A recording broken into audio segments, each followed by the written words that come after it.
What would you say you do here? It's the Signal Chords, home of the Underground podcast. A podcast dedicated to up-and-coming bands, labels, artists, and more. Plug in and join your host, Brad Nunnery, as he dives deep into what the future of music has to hold and discover something new along the way. What else do you have to do? Hey, this is Danny Attack from the band Knives, and listening to Signal Chords, home of the Underground podcast. Do you drink all the time to forget our past lives? Am I a thought or a curse in your eyes?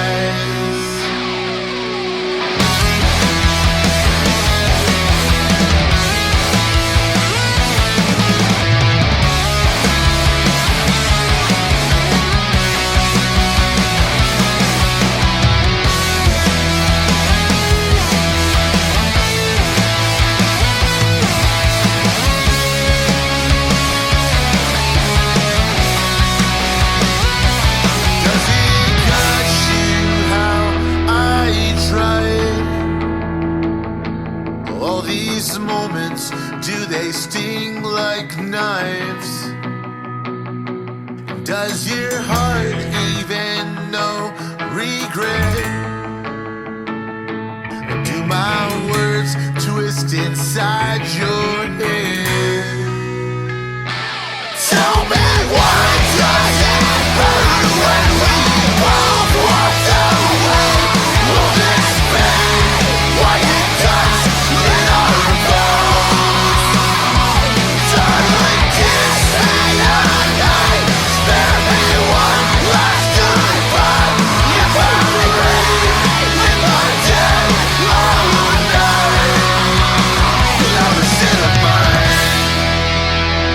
Oh Cinnamine by good friends in Knives. Many thanks to Danny Attack for recording that promo for us. Really do appreciate it, man. If you like that song, it can be found off their brand new debut LP entitled One Cut Away from Love. It's out now via Punkerton Records. I highly recommend it. Fans of pop punk, melodic punk will love this band from Jacksonville, Florida. You can find them on any social media platform at Knives FL. All right, good stuff. What's up, everybody? My name is Brad Nunnery. Welcome to Signal Chords, home of the Underground podcast, a very special podcast entitled Signal Chords Giving. I had no other title in my brain to make it sound cooler than it is, but what it is our Thanksgiving episode. And there's nobody else that I would love to thank more is Jeff from 1603 Designs. Jeff Small has been doing some custom woodworking for the past few years, designing some of the most iconic band logos out there. He's helped me design my Signal Chords logo and one of my favorite bands, Ignite. He recreated it, and it's hanging up here in the man cave. But his partnership over the past year has been instrumental, so why not? This is round 2. I interviewed him on season 2 of the podcast, but I'm going to catch up with him, see what's going on. We're going to talk about fatherhood. We're going to talk about 2024 live shows that we've seen, albums that we've loved this year, and what we're anticipating for 2025. All right? So hang out. Signal Chords, home of the Underground podcast. Jeff Small, 1603 Designs. I don't know if you can hear the crowd applause, but everybody's excited to welcome you back to the podcast. What's up, buddy? How are you, man? Thanks for having me back. Feels like ages ago, now that school started, you lose track of time. So yeah. I could only imagine. And when we last time we talked, it was like around before the summer or right around the summertime, right? I think it was like this. I think it was like the spring, like I think around like May. Yeah. May. Yeah. Yeah, so because there was go ahead. Things were starting to wind down, at least for me with like school and all that. I didn't have any, I was preparing for like some of the summer flea markets and all. But now things are starting to build. Like we have conference, like it's, we're in the thick of everything with holidays and that, as you know. So. Oh yeah. How is remind everybody your day job. You are a school teacher, right? Yeah, I teach. I'm a middle school math teacher. It's fun because like I feel like I'm a part-time comedian because they can't really go anywhere, so I get to test out material on them. But it's fun because like just like the woodworking thing, it keeps you young.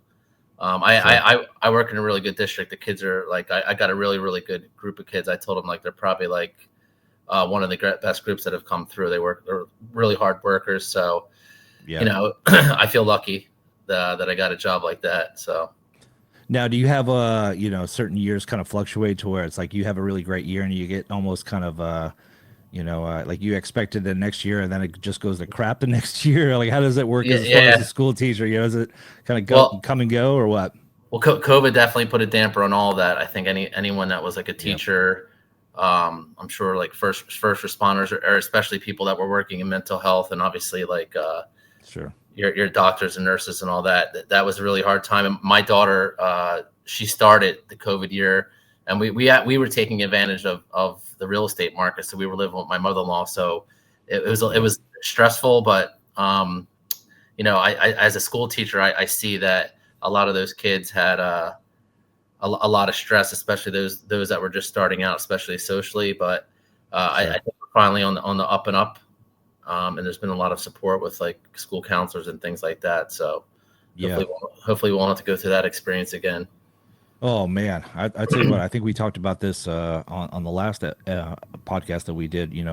When the pandemic hit, we have 3 kids at home and trying to teach them, make sure they log on at certain times and all that kind of stuff. And I have one daughter with special needs, and we had a housekeeper or a lady who would watch my daughter.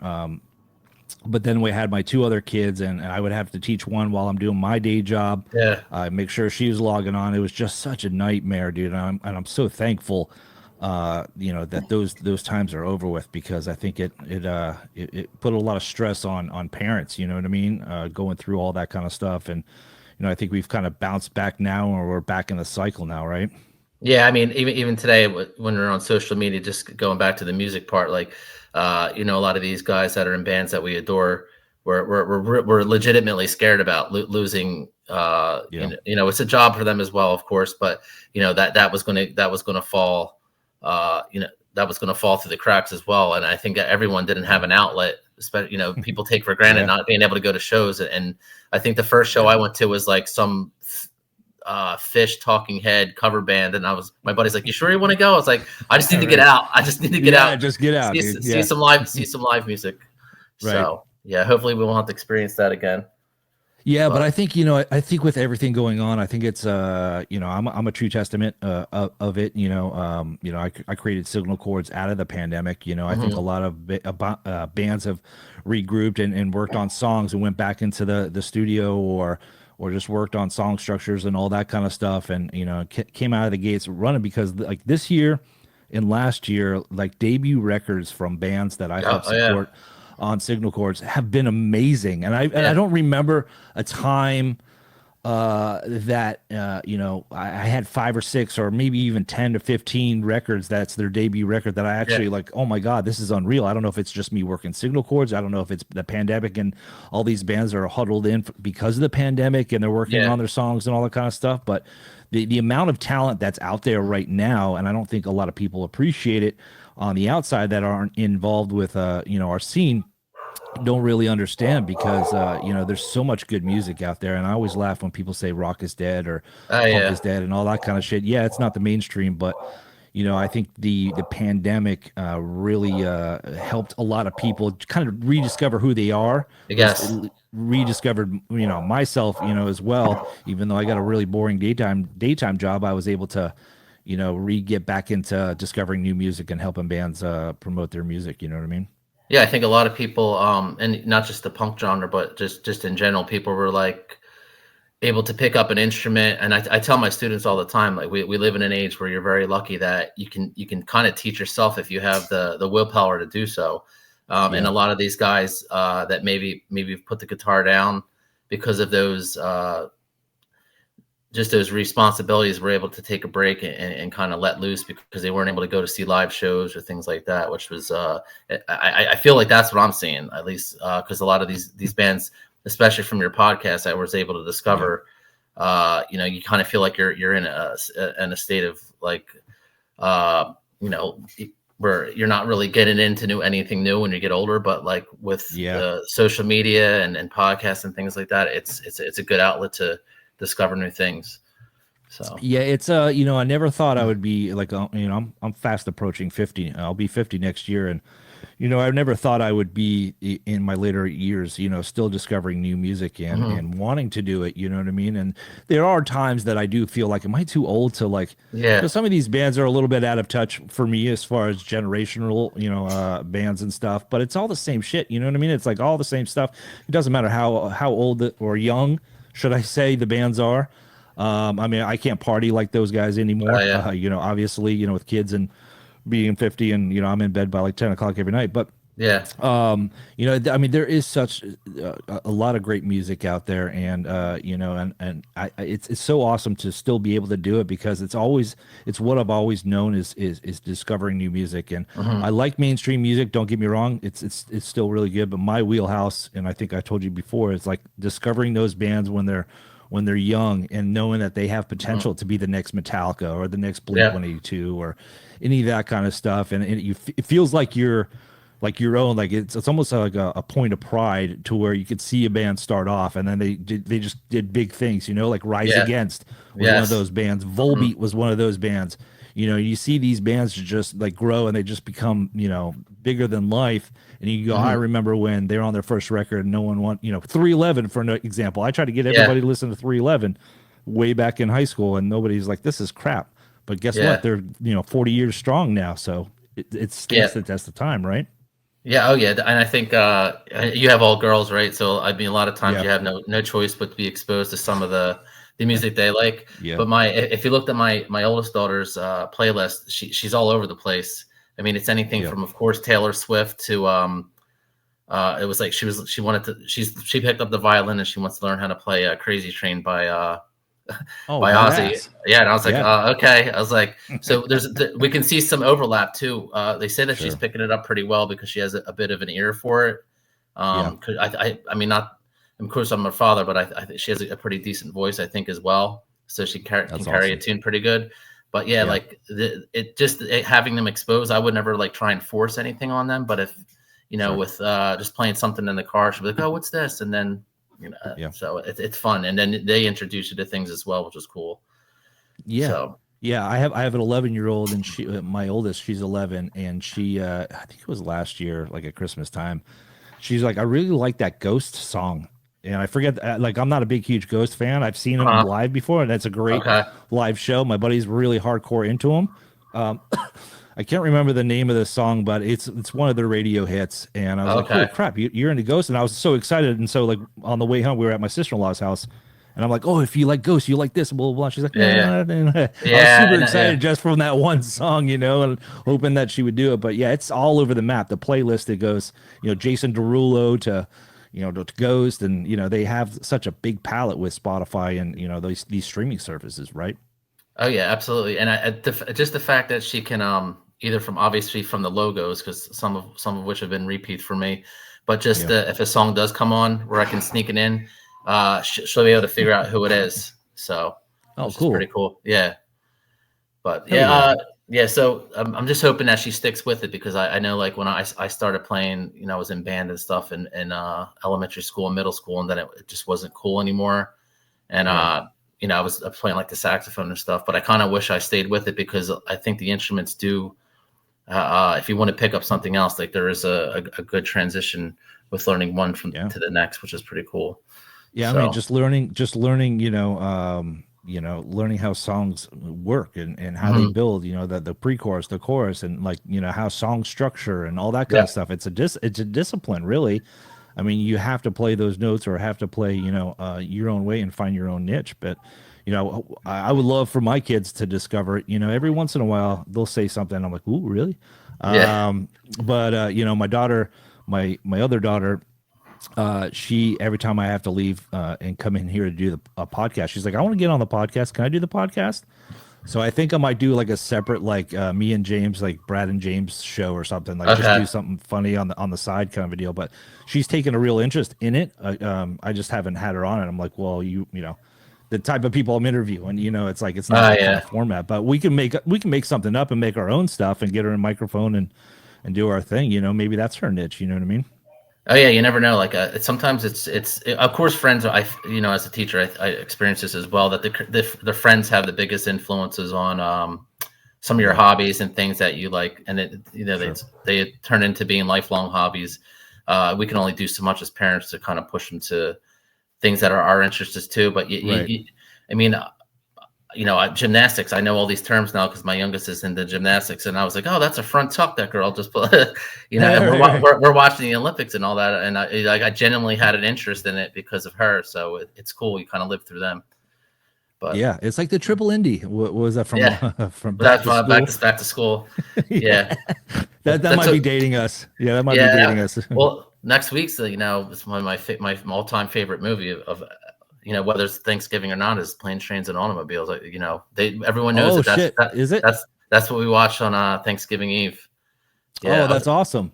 Hopefully they'll turn it into a musical because they're turning everything into musicals. If they can do Back to the Future, they can do Planes, Trains, and Automobiles, the musical. So we'll see. Yeah. No, we always watch the Pauly Shore movie when he's in college and he's like, what's Encino Man? Of it? No, not Encino Man. It's the chick from the farm, and she moves from the farm to goes to college, and Pauly Shore's like the head of the dorm or whatever, or head of the. I see. I can see. I can see the movie poster. I can't remember it. But we always watch it. It's one of those things where that's like our holiday movie. Steven Tyler PJs when he's dancing around. Steven Tyler PJs. It's just such a stupid movie, but it's like after a big Thanksgiving and planning it for, weeks on end and getting all the meals and all that kind of stuff, the next morning it's like just brainless movies that make you laugh kind of a deal. You know what I mean? Well, that's when TV goes back to when it was, I think, when we were kids, where no one's actually behind the scenes at the network. They're just hitting like play in all these like classic movies, which is like what I love. Yeah. So, Son-in-Law. That's the name. Son-in-Law. Okay. Yeah. Yeah, that was when he was putting out one movie after another, like Encino Man, and then the one with that was the one with In the Army Now with Andy Dick. Yeah. Oh my gosh. So he's still I think somewhat active. Pauly Shore. He's been all up on everybody's podcast. He's got his own podcast now, and he's doing his thing and trying to make a comeback. And there was rumors that he was going to play Richard Simmons or some kind of stuff, because he would be perfect for Richard Simmons, right? He would, yeah. I know one of the podcasts I listen to, he when like aspiring comedians are coming out to LA, he has like a house that he just lets them stay at for free if they're touring or something like that. That's awesome. So that's pretty cool. But, hell yeah. Well, happy Thanksgiving, dude. You too. This is our Thanksgiving episode. Cheers to you. I don't know if you have a beer or oh, nice. No, this is just water. Oh, we got a long week ahead. Oh yeah. It's a rough week for teachers. It's conference week, so. Oh, is it really? Yeah. For my wife as well. But we're gonna unwind probably on Friday. If we have the energy still, yeah. Oh, so. That's it's tis the season, man. No, I normally don't drink, but I mean this is and it's funny because I named this Signal Chords Giving, and I'm like. We're in the car a few days ago. I'm like, my daughters are in the car and my wife's in the car, and I'm like, girls, what do you think about Signal Chords Giving? The girls are like, it's so great, and I love that. And I look at my wife, and she gave me the biggest eye roll, and she's like, that is the stupidest name. And I'm like, all right, well, I don't know what else to call it. You know what I mean? It's not like an episode or whatnot, but I'm like, I feel like that. I need to do a Thanksgiving, and as Thanksgiving it's a time to give thanks, and I can't thank you enough for partnering up for the season 2 of the podcast, man. I'm looking forward to season 3 with you, man. Yeah, that's gonna be so much fun. I mean, it's crazy because at least for what I'm doing with the woodworking thing, I never have like any set plans, and that's what I like about it, because usually I'm a person that's very routine. So sometimes opportunities just like kind of pop up. Like for instance, and like I said this in the last episode, where you just really are able to network and meet a lot of people. So I just was able to donate a sign for it's called the Kindness Cafe, that's going to be opening up a couple towns from us, and a woman actually her daughter was a former student. She's like in her 20s now. So it was the first year I was teaching, reached out and said, would you be willing to donate some sign for behind the counter? And I was like, absolutely. So the premise of the cafe is that they hire kids with special needs, to serve coffee and things like that. Actually, awesome. the town I surf in, so they're going to be having a soft opening soon. So I can't wait to see how that's going to play out. She said they've been doing it in a place where like they just get in when they can, but they're going to actually have their own legit spot that's going to be there. So that's going to be really cool. So I was trying, like, since it's Thanksgiving, I always try and do what I can to give back, Sure. and donate. We've done things with the Bouncing Souls, as I said before. I'm in it, and I don't want to say anything too much, but I'm have some things brewing for a fundraising thing that takes place out in California, and I have a band that like is all-time favorite. That's all I can say. That I may be donating. Come on, man! Give me the inside scoop, man! Quit bullshitting. Well, I'm still waiting. I'm still waiting to hear from this guy Jim and see what's going to happen. So that's all I can say. Okay, if you can put 2 and 2 together there. So Jim Lindbergh from I don't know. I don't know. So we'll see. Dude, that would be awesome. Yeah, that'd be awesome, man, for sure. So yeah, I try to do what I can to give back and help out. So especially there's a lot of good charities around here at the Jersey Shore. So very cool. Now, how's everything been going in a 1603 Designs world? Are you doing more than you have? You've been doing it for a couple of years now, or a few years now, and has it kind of just ebbed and flowed, or is it picking up, or kind of status quo, or? It comes and goes, which is I think I'm not dealt too much that I can handle, which is always good, especially now with things starting. But I don't take on more than I need to. Last Christmas, that was probably the only time, in a good way, that I was like really stressed because of the amount of orders and all that. With just having an Etsy page, a lot of times it does the work for you.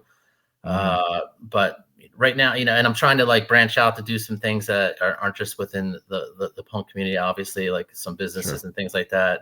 But I love that it's a one-man operation.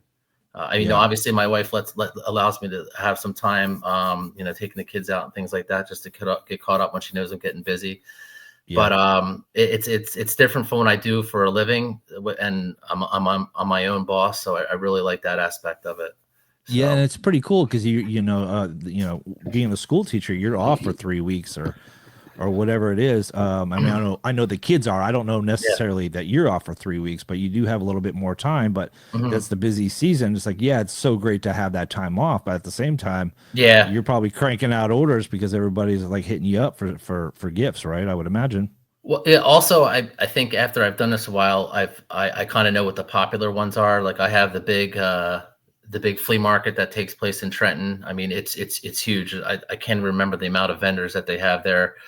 But I actually signed up for 2 days because the last couple of times I've done it, I would do one and people were coming back the next day looking for me. And they always have a celebrity guest. So this year it's going to be Guar. So I want to try. Really? I want to try and make a Guar. I already have the template printed out. I want to try and make a Guar logo that that'd be awesome. At least get a picture with them. So I've met them before. I think I might have said it. I met them before at a show where I had like a backstage pass that was supposed to be a worker's pass, and they actually put me to work, and I was carrying around like a big fake sword and stuff. But they're really nice guys. So, but that'll be interesting. No, that's awesome. Guar's huge. I've seen them a couple times, and I mean they've been around. Rest in peace. I forget the lead singer's name, but. But yeah, they're carrying on without him, and I still think it's awesome because it was such a brand. It was more than just a band; it was a brand. You know what I mean? Like it was one of those things where it's, you can have revolving people in there because of the outfits and all that kind of stuff. You know what I mean? But I mean they've been around for God. I mean I remember watching them on black and white TV. On MTV in my room and stuff. They've been around for years, and I know they've had a handful of lineup changes and all that kind of stuff. But when I think of Guar, I always think of Beavis and Butthead. I think that a lot of those videos, I was like, I believe it or not, I think that's how I might have discovered Bad Brains. Just some of the videos that they would play. It was a great way to like kind of promote bands in a silly way, which was because those guys were like shock rock, so to speak. Anything that would scare your parents.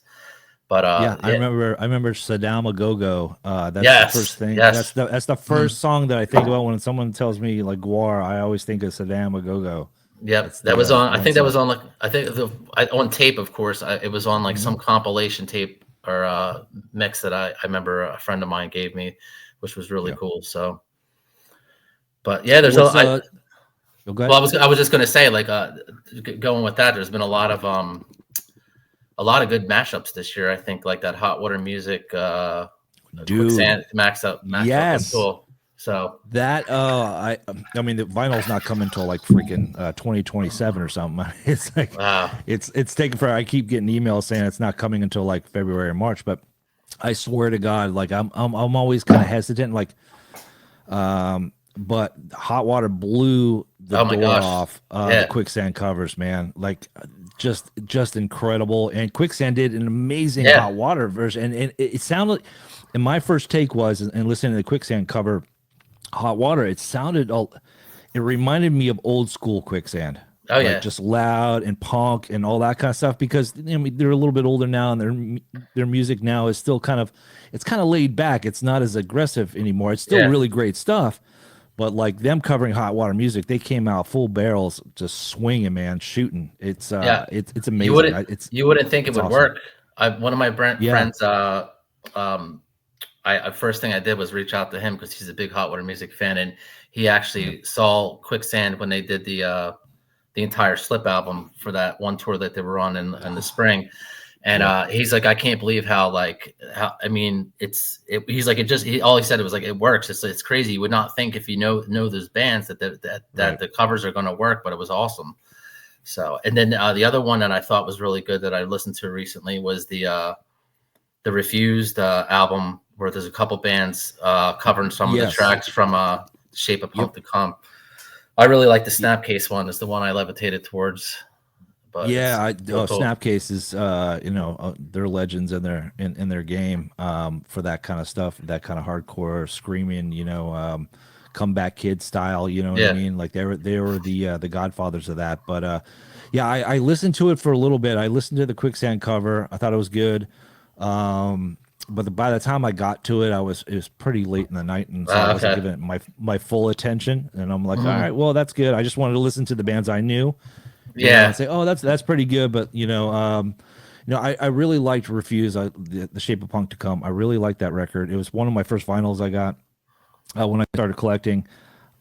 Just because New Noise was just oh one of yeah, those songs that like it's one of those like song number 2 from Blur. It's one yeah. of those like songs that will just stick in your head Mhm. for the rest of at least my days, and I'm sure your days as well.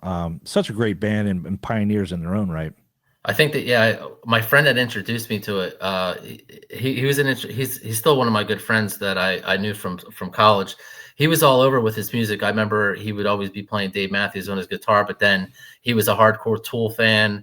Yeah. He knew about this band called Dispatch. That was, I think at the time were not as popular as they were in later years.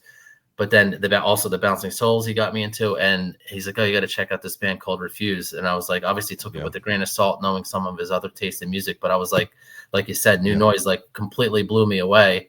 I mean, I Yeah. think they were using it in that show, The Bear, in the first season. They were Oh, were using they? it Yeah. as an yeah. I was like, what? I was like, all right, I'm gonna sit and watch this show.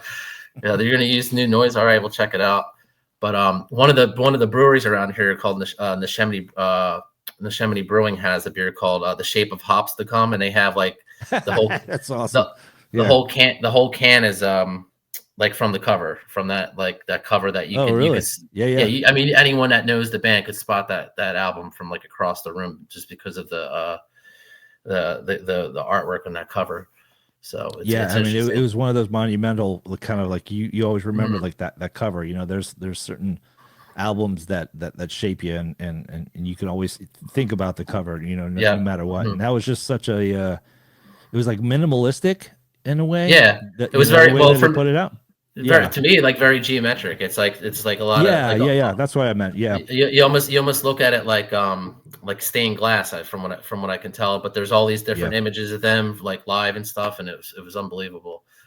They are coming around, but my one buddy, he's actually older than he's like in his mid-50s, that he wanted to see him because, you know, he's usually into old thrash stuff, but and they're playing with Quicksand, but the show was sold out. But I was like, oh, let's wait and see. You know, it's not till March. We could probably get something the day of. But from what I recall, I don't think even at a Warped Tour that I've ever seen him live. But it would be interesting because I had the DVD from right after they broke up, and it's unbelievable. Yeah, So. they're such a great band, and you know, they got back together, or they put out a record in like 2000. I want to say like 12, or 11 or 12 or 13 or whatever. It was around when I started having kids, and I was like so pumped to listen to it, and I'm like, oh, they're back together, you know, blah blah blah. This is gonna be amazing. And I listened to it, I'm like, ugh, hard pass. Like, it just didn't kept the magic. I don't know if my music taste had moved on or whatnot. Was there didn't the original guitar player leave, or was it after that album? Maybe. Let me. I wasn't sure. I know there's a band called Fake Names, which is it's Brian Baker and one of the guys from the band, and I forget who else is in the band. Yeah, Freedom 2015. Okay. Yeah, Freedom was in 2015 they released it. And I was just like, I was so pumped, and I'm like, yeah, they're back, and I mean, that's what I remember. I haven't revisited. You know, I'm always one of those people where when I originally hear it, I'm like, oh, this is crap, and I turn it off, and then 10 years later, I rediscover it again, and I'm like, oh, this is good, because your music, you know, your palette, you know, expands. You know what I mean? Like, you know, I like a lot of slower stuff nowadays, more melodic stuff, just because I'm older and my ears can't take the. Yeah, the loud noise. Yeah, all that kind of shit. Yeah. Even though I still love it, it's just getting old and age and all that kind of stuff. But I don't know. Yeah, it was probably one of my they're never bad, but like the 3-day Triple Crown of Face to Face, when I went and saw them at a brewery, which it was an hour away each way, and I bought 3-day pass. My wife's like, you're never going to make all 3 days, and she was right. But I did make it to the first 2 days. Because I was, like I said, I was commuting back and forth, so to speak.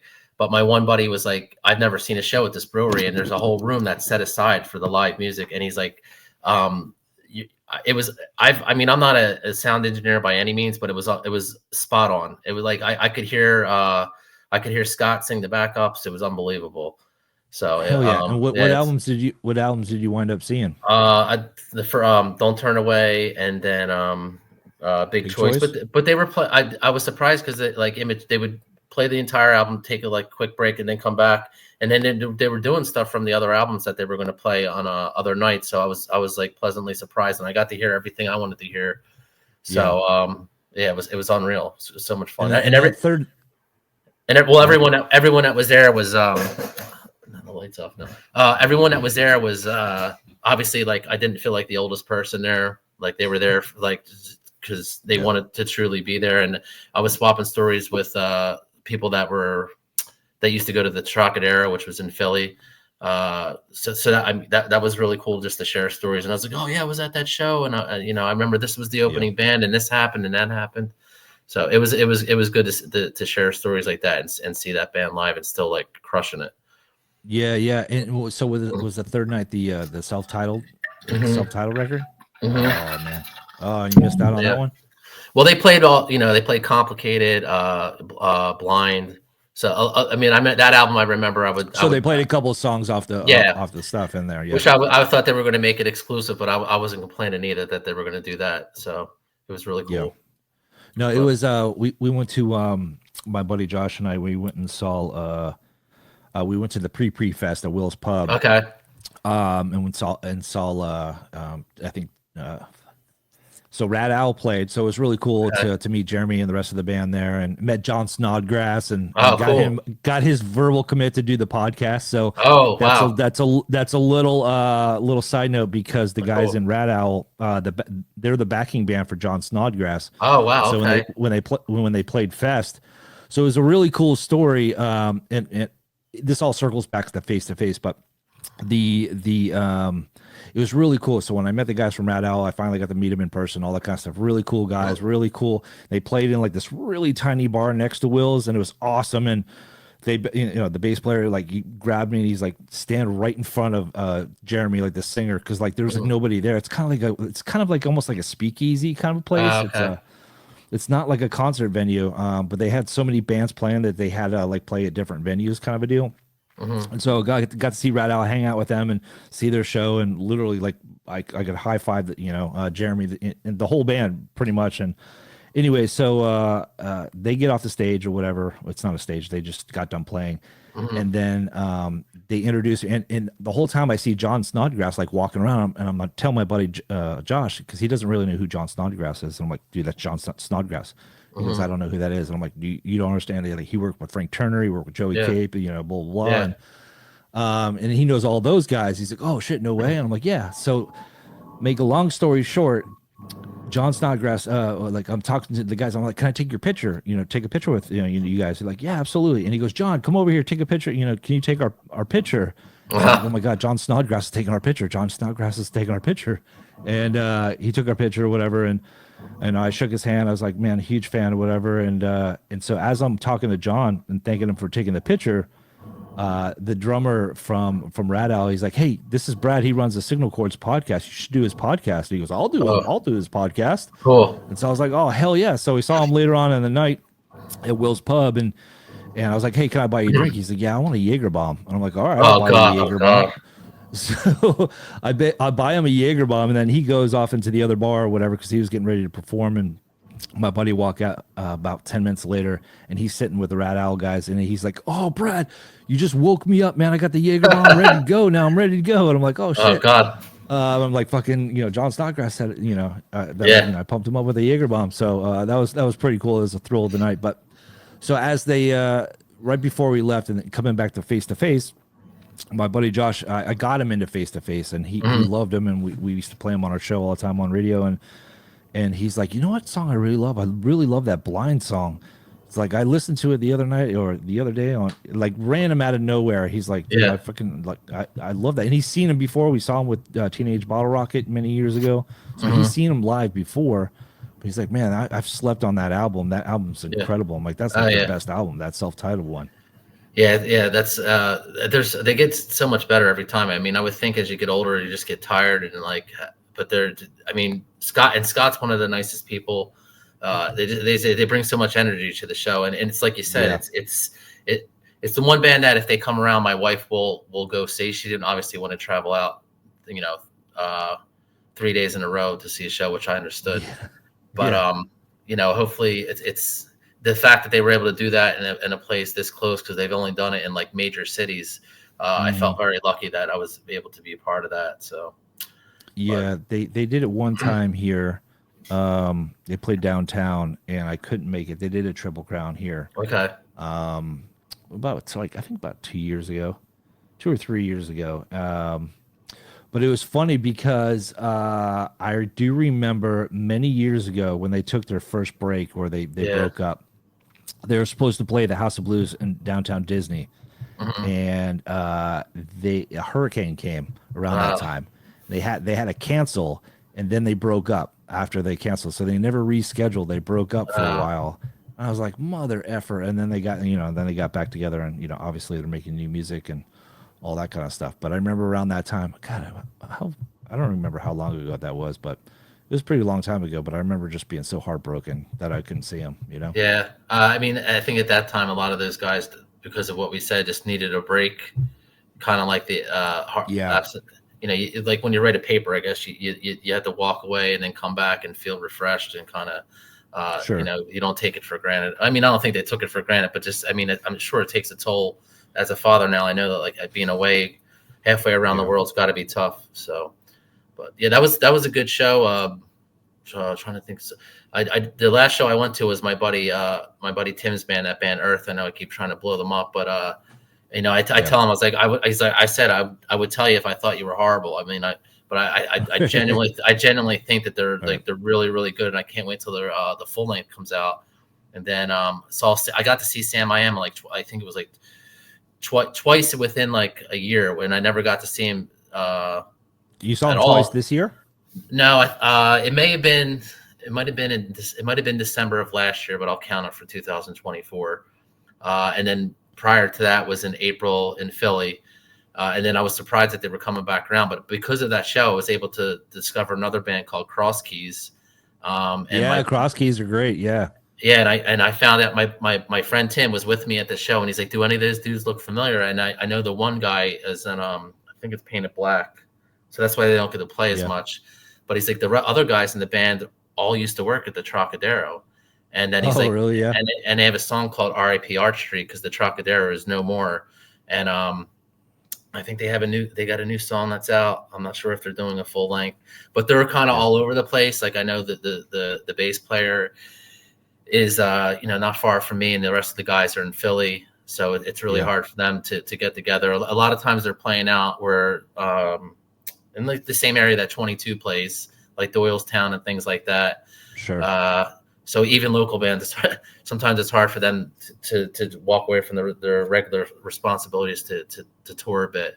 But I was really it's that, like we're saying at the beginning, it's still like awesome to go to shows and then like discover bands, and then like you realize like, oh, I know these guys from this place or this guy from that band, which is really cool.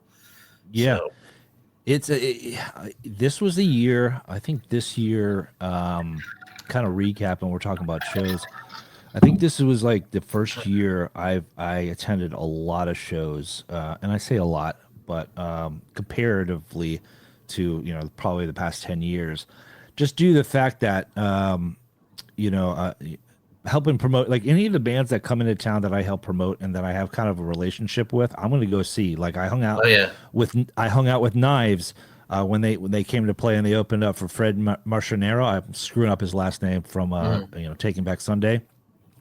He's doing solo stuff. I had a really good conversation with him, and he has a record label, and he put out Sleep Cycles. He's in Philly, based out of Philly, and puts out some really killer bands as well. And he's like, "Oh, what's the name of your podcast?" Blah blah. I was like, "I'm gonna throw some bands." I'm like, "Dude from Taking Back Sunday is gonna throw me bands." Okay. Yeah. So it was mad cool, but seeing bands that, like, I'll go and see bands that I've helped promote and had relationships with, and that's what I love. And seeing Knives and hang out with those guys, that was the second time I'd seen them, and seeing Rat Owl and all that kind of stuff that gets me out. I've been to Will's Pub so many times this year. It's been amazing. I saw Strung Out and Adolescence, and you know what? You know who blew me away this year? And I like Mercy Music. I like their albums and stuff, but they didn't really blow me away. But seeing them live and their stage presence, and and it was a punk rock show.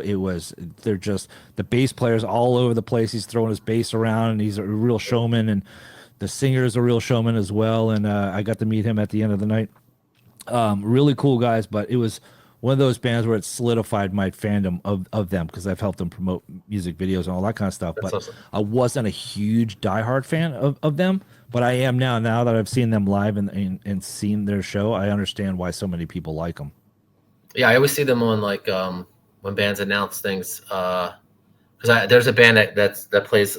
They're from Jersey that are on. They actually were one of the bands that opened up for, I think it was when I saw Wilhelm Scream, called Mercy Union.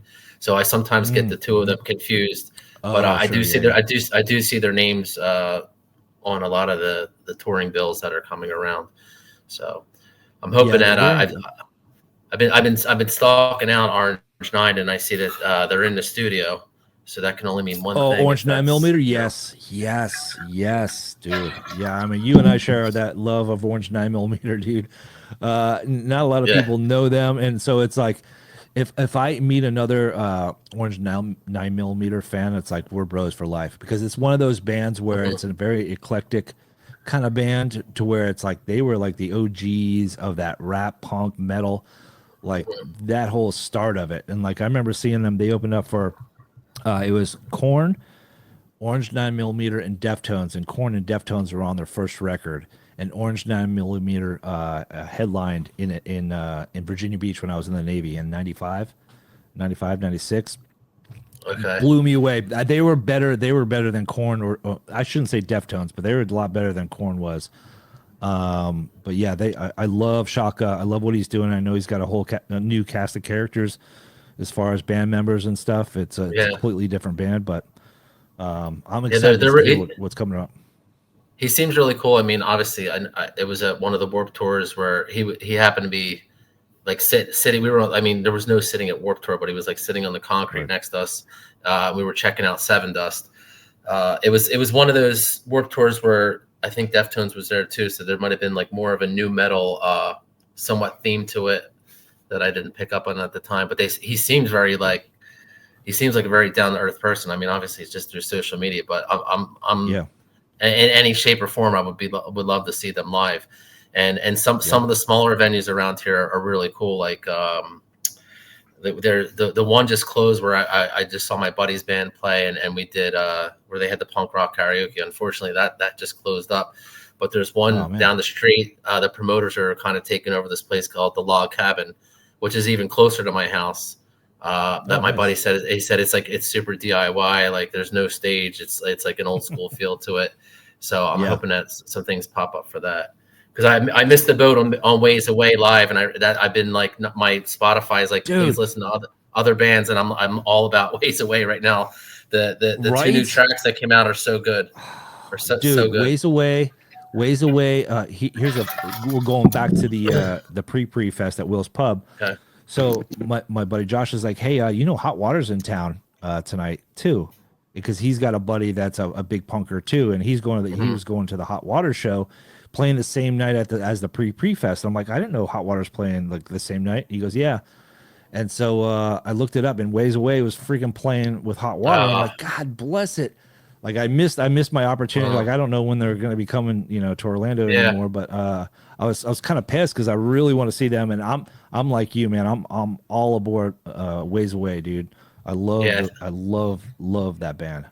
I would love to. It would be a great lineup if Serge is he's like the brains of those things. I don't know if you're into Racket Club or Knapsack and all the other things. Knapsack, I was huge into Knapsack. Yeah, for sure. But it would be great to see Sam I Am and Ways Away like on the same bill, because it's dude. I think it's like one half. I think Serge and a bass player from Sam I Am are part of the Ways Away empire. So that would be a great lineup. But I'm trying to think if there's anything else I'm really pissed that Pennywise Millencolin thing is coming to Australia and not anywhere here, like even remotely close. I just saw that pop up. Yeah, that would be a killer show. Yeah, I saw that, and I saw because I follow fake news too, because I love fake news out of Australia. One of my favorite bands, and really super nice guys. And they, I don't know if it was last year or the year before, but they had Fletcher and bass player, forgive me, for Pennywise. Randy? Bass player. Randy, yes. So Randy had like an old bass, and he signed it and gave it to the guys from Fake News, and they just posted it, and they're like, in celebration of them coming to Australia. So they might be opening up for them, because they've done it in the past before. And I'm like, dude, this would be the really good time. If I had all the money in the world, I'd fly to Australia, and I would see all those dates, because Millencolin's still on my bucket list. I've seen Pennywise 20 times, but I've yet to see Millencolin. And, that's my bucket list band for sure. I was lucky enough to see them on like one or two Warped Tours. I remember I did lose my wallet at one show that they played in Philly, and I was scheduled. I had the ticket and everything to see them in May of 2020, but unfortunately that didn't happen for reasons that we said before. And I was hoping that it would reschedule, but same thing. They're literally halfway around the world, and to come over to the East Coast, and I think that they've been so distant from touring the East Coast that I feel like a lot of people would come out, even if it's just for nostalgic reasons. Like they would probably get a good turnout, but we'll see. Yeah, they seem like one of those bands that just pick and choose what they want to do, because I know that they have I know Nicola has his own beer business and all that kind of stuff, and those guys are, they're not putting out records left and right. You have to wait like 6 or 7 years between records. It's one of those things where they just do it when they have time, and you can't really count on them. And I'm like, as a massive, they were my second favorite punk band out of the whole 90s genre is Millencolin. And knowing that I'll probably never see them, it crushes my heart, man, because it's like Florida. Maybe we might get them on Warped Tour, because they're bringing Warped Tour back. Yeah. And they actually are playing, Warped Tour is coming here to Orlando, so fingers crossed. They haven't announced any I any know bands yet that I know of yet, but a lot of it'd be diehard awesome if they people, would show up. a lot of diehard people buying tickets, not knowing what is behind the Not curtain. knowing. Yeah, Yeah. I would. If you could give me a bracket of years of bands that you're going to pick, then I would probably be more willing to put my money out there and for who's going to play. But we'll see. Yeah. Yeah, I mean, there's a huge show here. It's called Welcome to Rockville. It's in Daytona, and it's a 3-day event. And I'm like, man, I would love to just take the time and the money to be able to go and do it. I mean, it's like Korn and Linkin Park, but then there's like all these other like Quicksand's playing, and like all these bands that like you and I are into, that aren't the current huge Korn Deftones-esque kind of bands. You know what I mean? Like bands that we're into, but there's. God damn it! It must be like 60 or 70 bands. Like I don't know how they do it, but it's just takes over the whole Daytona, man. And it was just one of those things where like I would love to go see it just for nostalgic sake. I'm not a huge fan of those big kind of like concert things. Yeah. Because I'm like grumpy old man, get off my lawn kind of shit. You know what I mean? Yeah. Like it's like we got something right down the street in Asbury called See Here Now, and like a lot of the people I work with, they're like, are you? I'm like, I don't do those things. Like, I mean, even if it's bands I like, I don't want like I don't want a little tasting. I want like the full on thing. I'd rather, I'll still drop the same amount of money to see them do like a full set. But I mean, it's cool for like for instance, like my kid, that would be a great like first time experience because you're getting a mishmash of all types of music. But like you said, not that I'm a snob, but like I need to sit down after a while. And old man bones like trying to like I gotta sit down. Like, I can't. I feel drink water. like when the movie theater started putting recliners in, I was all about it. So I mean, I think that's fucking game over, dude. Yeah. You need mouth breathing halfway through the fucking movie. That's why what's the thing that they have in Vegas? Is that punk rock bowling? A girl I know, her and her husband, like they don't have kids obviously because they're able to do this, but they've gone like almost every year. And then there's like this, it's like you just see nothing but like tattoos and mohawks like in a pool in Vegas, and it's like, whoa, this is unbelievable. So that would be cool to do a poolside. I know they have a lot of the the cruises and stuff, like the Foggy Molly cruise. That would be pretty cool. That's a dream for me. Yeah, for sure. Yeah. I think my biggest regret with concerts is that I didn't, because my brother did it. I don't think we had kids at the time, and my wife probably would have been okay with it. When Pennywise did their, it was like three different albums. When they first did like the entire, they were like one of the when the bands were all doing like albums in their entirety. It was like maybe 12 years ago, 15 years ago. I should have flew out for that because I heard it was awesome. Because another band I want to see live, I've seen them once, is Pulley. And every time they post something, I'm like, Jesus Christ, you're going to Chile, but you're not coming to New Jersey. I'm like, I'll pay for your tickets. Offer other than New Jersey? Yeah. I'm like, come on. They don't even speak our language. Why are you going over there? Come to New Jersey. We might have an accent, but we speak English. I'm sure Chile is much more beautiful than the Jersey Shore is in the summer. Yeah, that's probably a little bit nicer than New Jersey is for sure. But that was a great. I was lucky enough to see them once. So.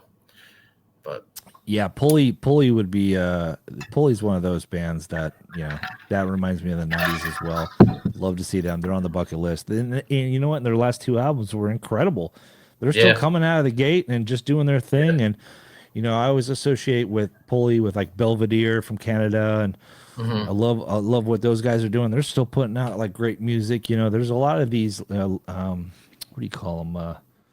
Legend bands or legendary bands, or there's a different term for it, but there's a lot of bands that are still putting out a lot of great music, and there's some bands that have put out like Lagwagon, for example.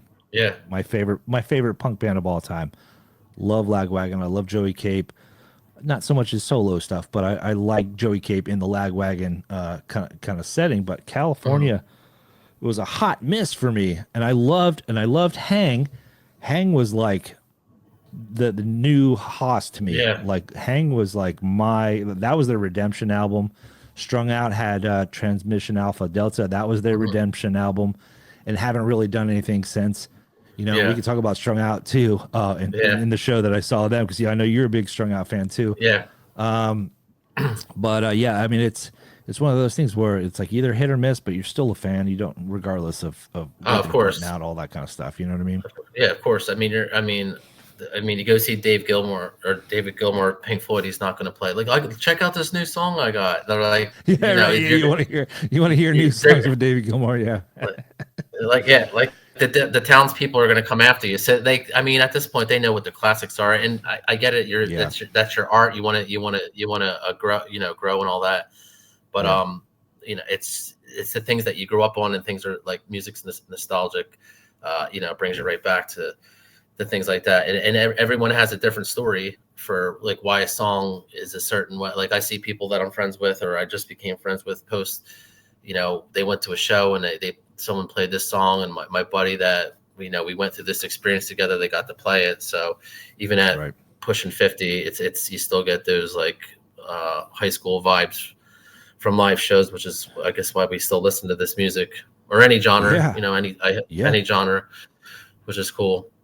So yeah, it's one of those things where, like I said, I've been to more shows this year than I have in the past, and like going, like I went to Knives by myself. And the great thing about getting older, like you don't need anybody else. Like I can go and here's a funny story about getting older and going to shows.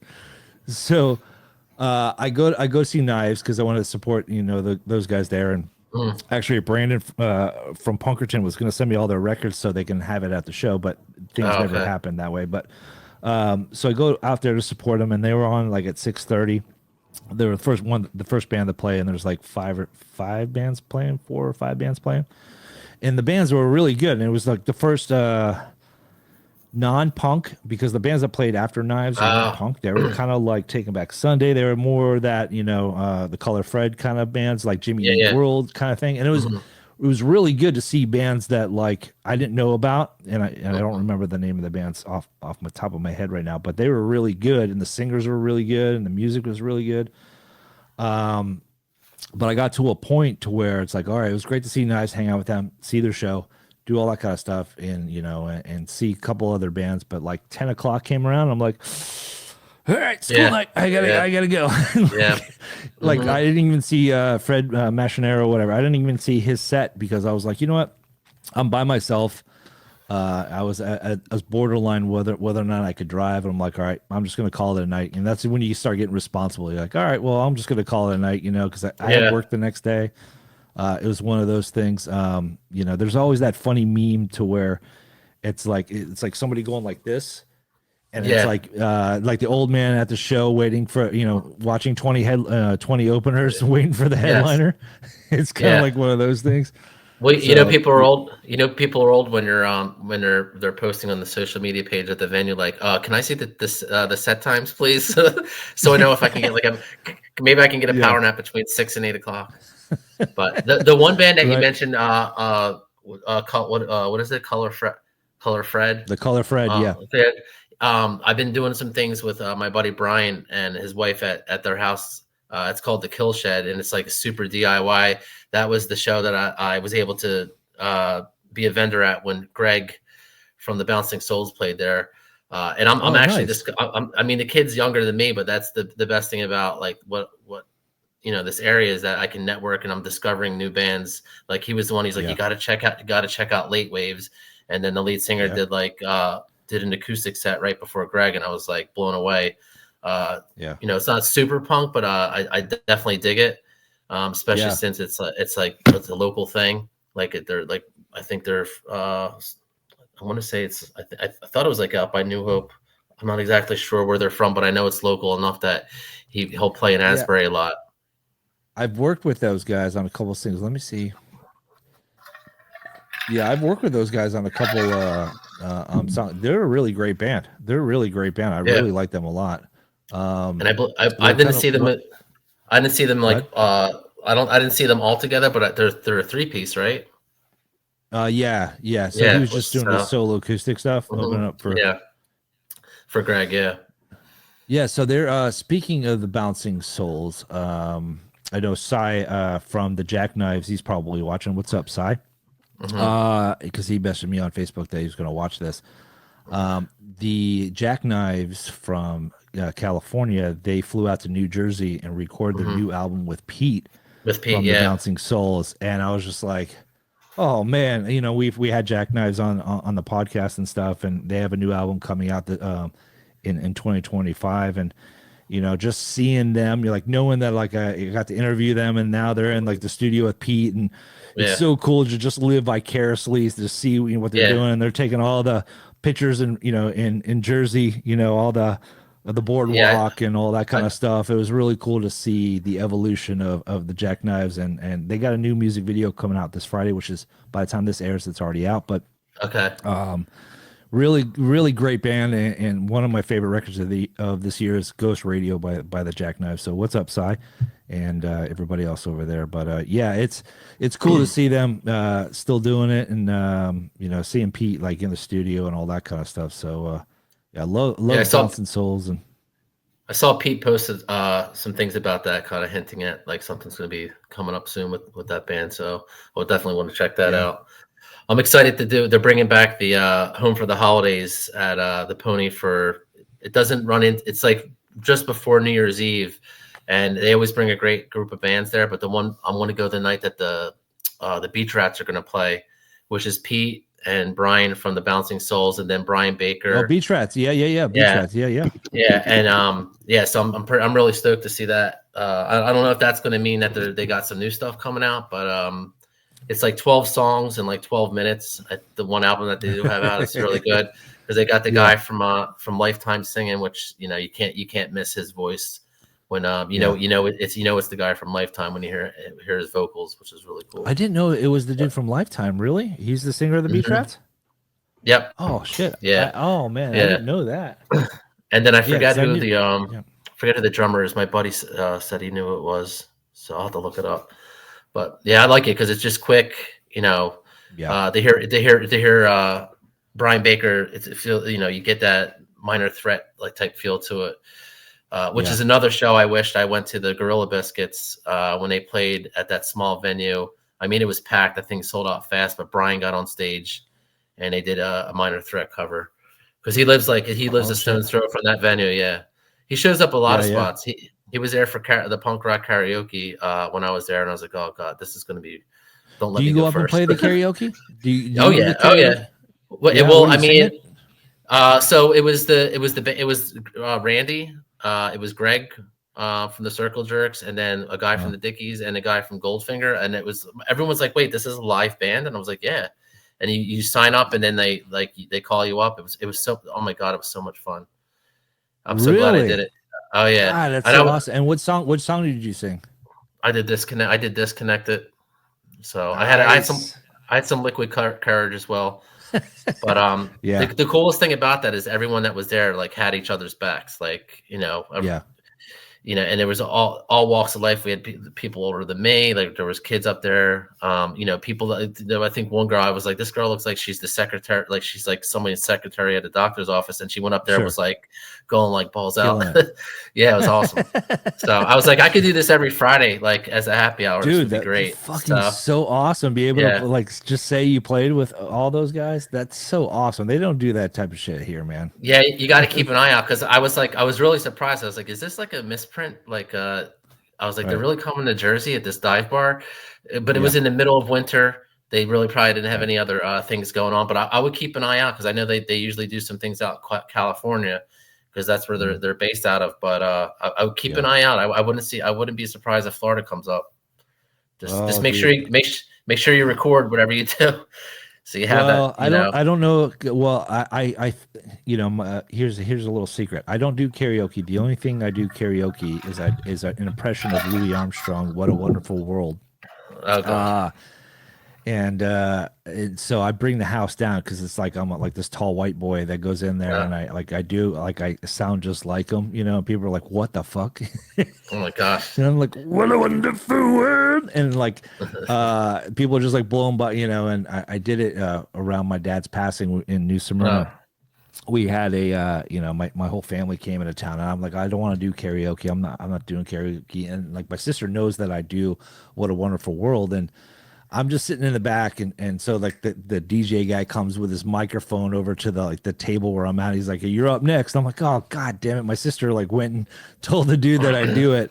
I'm like, "All right." So I'm in a dive bar in some beach bar, and I do it, and people are just like hooting and hollering and all that kind. And I add my own like expletives and shit. I'm like, "Oh shit, what a wonderful world!" And like I had my little thing. But yeah, I don't know if the punk rockers are gonna know how to play that. It's a little slow for their speed. But I would be nervous as hell. I just want to see other people do it. Like I'm good. I don't need to do it. Yeah, I mean, it was maybe 50 people. So and everyone was like, just like, let me get a shot before Just I get having up a there. time of So life. I'm never going to see these people again, and sure enough, you do. But it's like whatever. No, Right. I mean, it's the best community to do it in front of. No one's gonna no one's Yeah. gonna give you a hard time. No, So did they have that was screen with like the lyrics and shit? For like Disconnected. Like, did you see like so. I, No, it's definitely not that fancy, but they give you if you have an option to have like the lyrics printed out, like there's some people behind the scenes that keep it going. But I was like, I can't do that. I was like, I can't have a piece of paper in front of me. I was like, I've been singing this song since I was like 16 years old. I'm sure I got the mean, once lyrics you down. know it, you know it, right? So, Like once you hear it, yeah. but apparently, someone said another when I posted the video on like one of the social media groups. Some guys like I sung the same one. He's like I sung Disconnected when they were out in California, whatever. And apparently that's like a real pain in the ass to play on bass because I guess like Scott does all these crazy like bass finger rolls and fills or whatever. But by the time he came out to see us, I think Randy had it down pretty good.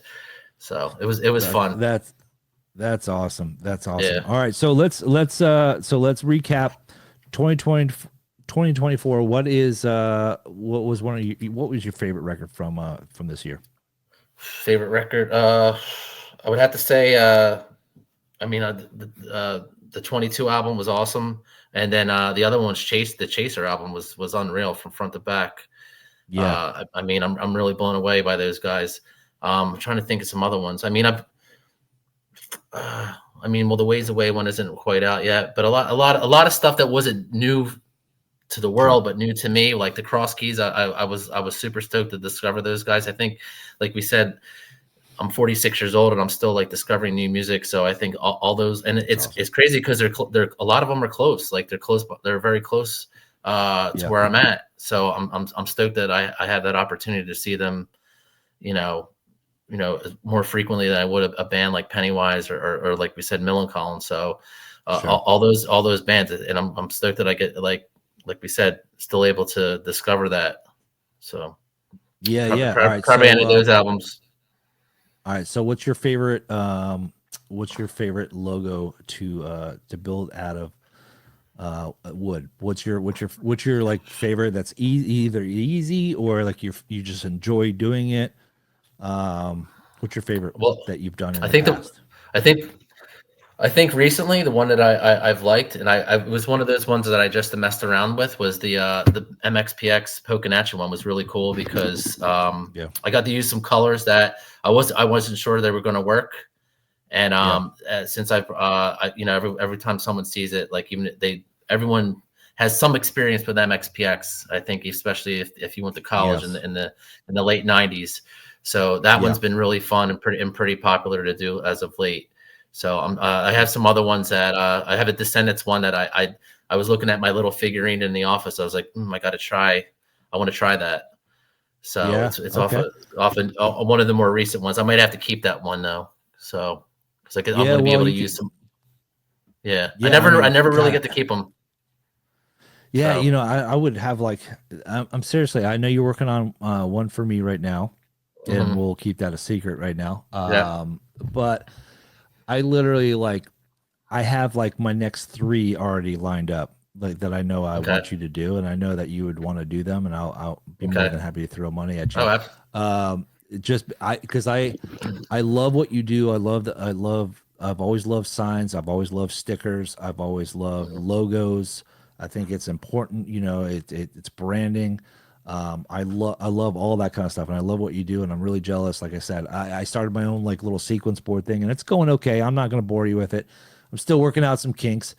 I got to get one of those from you too. I'd like to get one. No, I got to learn how to do the game, right? It's a game of sorts, right? Yeah. So you and I will talk, and I'll make you For a set the project, and I'll customize it and all that Okay. kind of stuff for you. We'll talk Okay. about that offline. So I love everything that you're doing. I'm pretty much going to be ordering for pretty much the next year. But I wanted to thank you, number one, for jumping on this podcast again. Thank you for all your support for Signal Chords. I really do appreciate it, man. And anything I can do to help you move forward, I think what you're doing for everybody is awesome, man. I always love talking punk with you and all that kind of stuff, because you and I have a lot of same styles of music that we love. So it's an easy conversation. Yeah, I'm thinking, like, I know you said you're turning 50 next. What time of year is your August, birthday? yeah. Is that in the spring?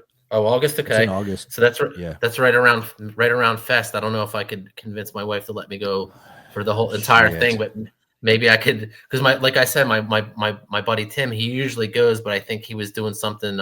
He's a teacher as well. He was doing something with his exchange students or something that he didn't make it down there. But maybe I can sneak down for at least one of those days, especially if like I know All is played. I would love to see them. So maybe I could work on that. I love Fest. I have not gone, and I've had this conversation with a lot of bands on this podcast, because a lot of bands that I've interviewed either want to play or are playing. And I was able to do the pre fest, but every year it's around Halloween, and I can't do it because it's like crunch time, and my wife like takes Halloween seriously, especially with 3 kids, and she designs all the kids' costumes, and I'm basically a gopher or moral support, like I don't do it, but like I can't take off for like a whole weekend and say, go ahead and design all the girls' costumes. But like this was like the first year that it was the week before Halloween. Okay. And I was like, well, if there's any chance I was going to go this year, and I didn't.